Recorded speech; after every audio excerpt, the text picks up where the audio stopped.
دي غلطات لازم نتجنبها واحنا بنعمل بورتفوليو. اولها ان احنا نحط حاجات كتير ملهاش علاقة قوي ببعض حتى لو كلهم تحت مسمى الجرافيك. زي مثلا هنا انا كنت عاملة illustration صغنون كده ومش كاتبة عليه اي كومنت ولا اي حاجة.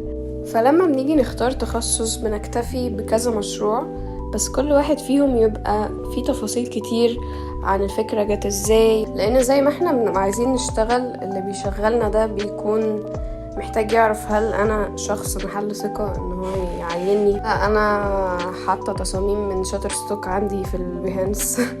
فدي مهمة جدا ان احنا نكتب الكلاينت اللي احنا اشتغلنا معاه ده ايه، حتى لو مشروع وهمي. السكتشات برضو بتضيف مصداقية كبيرة. ممكن واحد يعني يلاقي طريقة شيك ان هو يحطها، ولو الشكل يعني مش احلى حاجة، الاحسن ان هو يتحط في اخر البروجكت خالص عشان يبقى اول حاجة هي اكتر حاجة بتشد العين.